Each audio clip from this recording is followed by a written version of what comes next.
ଏବେ ଆଞ୍ଚଳିକ ପାଣିପାଗ ବିଜ୍ଞାନ କେନ୍ଦ୍ର ପକ୍ଷରୁ ଏକ ବଡ଼ ଖବର ସାମ୍ନାକୁ ଆସିଛି। ତ ବର୍ତ୍ତମାନ ଯାହା ସୂଚନା ମିଳିଛି, ବଙ୍ଗୋପସାଗରରେ ସୃଷ୍ଟି ହେଲା ଲଘୁଚାପ। 3 ଦିନ ପର୍ଯ୍ୟନ୍ତ ପ୍ରବଳ ବର୍ଷିବ। ଆସନ୍ତା 24 ଘଣ୍ଟା ମଧ୍ୟରେ ସାରା ରାଜ୍ୟରେ ବର୍ଷା ହେବା ନେଇ ଆଲର୍ଟ ଜାରି କରିଛି ଆଞ୍ଚଳିକ ପାଣିପାଗ କେନ୍ଦ୍ର। 8ଟି ଜିଲ୍ଲାରେ ଅତି ପ୍ରବଳ ବର୍ଷା ସହ 14ଟି ଜିଲ୍ଲାରେ ପ୍ରବଳ ବର୍ଷା ହେବା ନେଇ ୟେଲୋ ଆଲର୍ଟ ଜାରି କରିଛି ଆଞ୍ଚଳିକ ପାଣିପାଗ ବିଭାଗ। ତେବେ ଆଗକୁ ଓଡ଼ିଶାରେ କେତେ ପ୍ରତିଶତ ବର୍ଷା ରହିଛି, ଏହା ସହିତ କେଉଁ ଜିଲ୍ଲା ପ୍ରତି ଅଧିକ ବିପଦ ରହିଛି, ସେ ନେଇ ଭିଡ଼ିଓରେ ସମ୍ପୂର୍ଣ୍ଣ ଅପଡେଟ୍ ଜାଣିବା। କିନ୍ତୁ ତା ପୂର୍ବରୁ ଭିଡ଼ିଓକୁ ଗୋଟେ ଲାଇକ୍ କରନ୍ତୁ ଏବଂ ଭିଡ଼ିଓଟିକୁ ଆପଣମାନଙ୍କ ସାଙ୍ଗସାଥିମାନଙ୍କୁ ଅଧିକ ମାତ୍ରାରେ ସେୟାର କରନ୍ତୁ।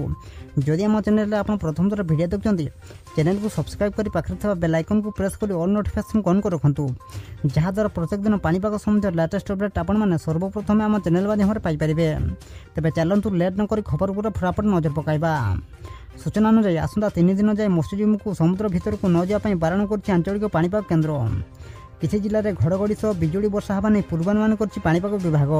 ବଙ୍ଗୋପସାଗରରେ ସୃଷ୍ଟି ହେଲା ଲଘୁଚାପ। ଆସନ୍ତା 3 ଦିନ ଯାଏ ପ୍ରବଳ ବର୍ଷିବ। କିଛି ଜିଲ୍ଲାରେ ଅତି ପ୍ରବଳ ବର୍ଷା ସମ୍ଭାବନା ଥିବାବେଳେ ସତର୍କ କଲା ପାଣିପାଗ ବିଭାଗ। ଉତ୍ତର ପଶ୍ଚିମ ବଙ୍ଗୋପସାଗର ସଂଲଗ୍ନ ଉତ୍ତର ଓଡ଼ିଶା ଉପକୂଳରେ ସୃଷ୍ଟି ହୋଇଛି ଲଘୁଚାପ। ଏହାର ପ୍ରଭାବରେ ଆସନ୍ତା 24 ଘଣ୍ଟା ମଧ୍ୟରେ କଳାହାଣ୍ଡି, କନ୍ଧମାଳ, ରାୟଗଡ଼ା, ନୟାଗଡ଼, ଗଞ୍ଜାମ, ଜଗତସିଂହପୁର, କେନ୍ଦ୍ରାପଡ଼ା ଓ ଭଦ୍ରକରେ ଅତି ପ୍ରବଳ ବର୍ଷା ହେବା ନେଇ ୟେଲୋ ଆଲର୍ଟ ଜାରି କରିଛି ଆଞ୍ଚଳିକ ପାଣିପାଗ ବିଭାଗ। ଏହା ସହିତ ଖୋର୍ଦ୍ଧା, ପୁରୀ, ବାଲେଶ୍ୱର, ଯାଜପୁର, କଟକ, ବଲାଙ୍ଗୀର, ନୂଆପଡ଼ା, ବୌଦ୍ଧ, ଅନୁଗୁଳ, ଢେଙ୍କାନାଳ ଜିଲ୍ଲାରେ ପ୍ରବଳ ବର୍ଷା ହେବା ନେଇ ୟେଲୋ ଆଲର୍ଟ ଜାରି କରାଯାଇଛି। ସେହିପରି ସୋମବାର ଅର୍ଥାତ୍ ଆଜି କେନ୍ଦୁଝର, ମୟୂରଭଞ୍ଜ ଓ ସୁନ୍ଦରଗଡ଼ ଜିଲ୍ଲାରେ ଅତି ପ୍ରବଳ ବର୍ଷା ସହ ବିଜୁଳି ଘଡ଼ଘଡ଼ି ମାରିବାର ସମ୍ଭାବନା ରହିଛି। ଝାରସୁଗୁଡ଼ା, ସମ୍ବଲପୁର, ବରଗଡ଼, ଦେବଗଡ଼ ଓ ଅନୁଗୁଳ ଜିଲ୍ଲାରେ ପ୍ରବଳ ବର୍ଷା ହେବାର ସମ୍ଭାବନା ରହିଛି।